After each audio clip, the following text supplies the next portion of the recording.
વિસનગરમાં બે સગી બહેનોનું શોષણ કરનાર આરોપી ઝડપાયો. સોશિયલ મીડિયામાં ફોટા વાયરલ કરવાની ધમકી આપી દુષ્કર્મ આચર્યું. વિસનગર અને સતલાસણા પંથકના એક યુવકે બે સગી બહેનોને પ્રેમ સંબંધ રાખવા માટે દબાણ કરી તેમના પરિવારને જાનથી મારી નાખવાની ધમકી આપી વારંવાર દુષ્કર્મ આચર્યાની ગંભીર ઘટના પ્રકાશમાં આવી છે. આ મામલે વિસનગર પોલીસ મથકે ફરિયાદ નોંધાતા પોલીસે આરોપીની તાત્કાલિક ધરપકડ કરી આગળની કાર્યવાહી હાથ ધરી છે. પ્રાપ્ત માહિતી મુજબ 18 વર્ષીય યુવતી જ્યારે સ્કૂલમાં અભ્યાસ કરતી હતી ત્યારે તે જ પંથકના ચૌધરી નવીન કાંજી નામના શખ્સે તેને રસ્તામાં રોકી પોતાની સ્વિફ્ટ ગાડીમાં બેસવા માટે દબાણ કર્યું હતું. યુવતી તેને ઓળખતી હોવાથી ગાડીમાં બેસી ગઈ હતી. ત્યારબાદ આરોપી તેને વારંવાર સ્કૂલેથી ગાડીમાં બેસાડી લઈ જતો હતો. એક દિવસ નવીને યુવતીને સંબંધ રાખવા માટે કહ્યું, જેનો યુવતીએ સ્પષ્ટ ઇનકાર કરતા આરોપીએ તેના માતાપિતા અને ભાઈને જાનથી મારી નાખવાની ધમકી આપી યુવતીની મરજી વિરુદ્ધ દુષ્કર્મ આચર્યું હતું. એટલું જ નહીં, આરોપીએ યુવતીના બીભત્સ ફોટા પાડી લીધા હતા અને આ વાત કોઈને કહેશે તો સોશિયલ મીડિયામાં ફોટા વાયરલ કરી દેવાની ધમકી આપી અવારનવાર બળાત્કાર ગુજાર્યો હતો. આ આરોપીની ક્રૂરતા ત્યાં જ ન અટકી. એક વર્ષ પહેલા મોટી બહેને પોતાની સગી નાની બહેનને નવીનની ગાડીમાં બેસીને જતી જોઈ હતી.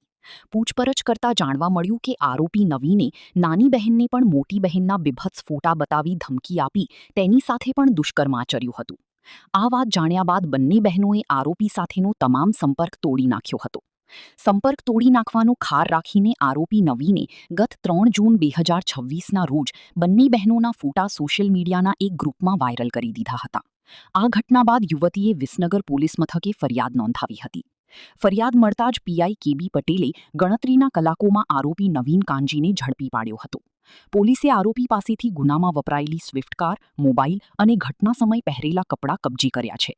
શનિવારે આરોપીને કોર્ટમાં રજૂ કરવામાં આવ્યો હતો, જ્યાં કોર્ટે પોલીસની રિમાન્ડની માંગણી સ્વીકારી 2 દિવસના સોમવાર સુધીના રિમાન્ડ મંજૂર કર્યા છે.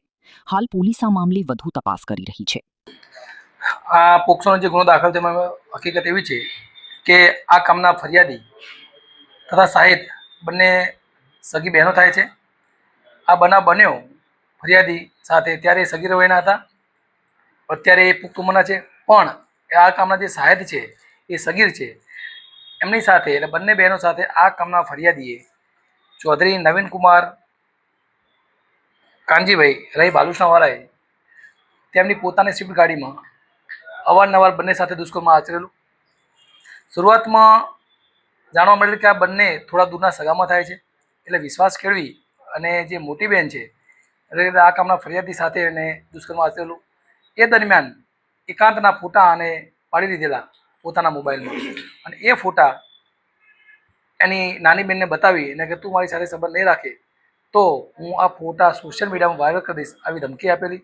એના અનુસંધાને નાની બહેન સાથે બી એને દુષ્કર્મ આચરેલું અને એના બી ફોટા પાડી લીધેલા. થોડા સમય બાદ બંને બહેનોને સમજમાં આવતા કે આ ખોટું થઈ રહ્યું છે તો એ બંને સંબંધ એની સાથે કાપી નાખ્યો. તો આ ઈસમે આના જે ફોટા ન્યૂડ હતા એ સોશિયલ મીડિયામાં વાયરલ કર્યા, અને આ વાયરલ થયા ફોટાના સમાચાર વાલીને થતાં એ વાલી સાથે બંને સાહિદ ફરિયાદી પોસ્ટે આવતા અમે ગઈકાલે ગુનો તાત્કાલિક દાખલ કરી અને આરોપીને તરત જ અટક કરી અને પોલીસની કસ્ટડીમાં લીધેલ છે. ફરિયાદી ભોગ બની ત્યારે ફરિયાદી પર સગીર હતા. આ કામના ફરિયાદી જે રહ્યા એ જ્યારે ભોગ બન્યા ત્યારે સગીર હતા, અત્યારે પુખ્ત ઉંમરના છે. પણ એના જે નાની બહેન છે એટલે કે આ કામના સાહિદ છે એ હાલ 16 વર્ષની એટલે કે સગીર છે. અત્યાર સુધી શું કાર્યવાહી થઈ આમાં? આ ગુનાના કામે આરોપીને અટક કરી અને આરોપી પાસેથી મોબાઈલ જે સોશિયલ મીડિયામાં જે એને ન્યૂડ ફોટા વાયરલ કર્યા હતા એ મોબાઈલ સરકારી પંચોની હાજરીમાં કબજે લીધેલ. ત્યારબાદ એને જે ગાડી હતી એ ગાડીમાં જે દુષ્કર્મ આચર્યું હતું એ સ્વિફ્ટ ગાડીની પોતાની માલિકીની હતી, એ પણ એ પોલીસે સરકારી પંચો રૂપે કબજે લીધેલ છે. ત્યારબાદ એને ગુનાના સમય પહેરેલ કપડાં અને પંચનામા વિગતે કબજે લીધેલ છે.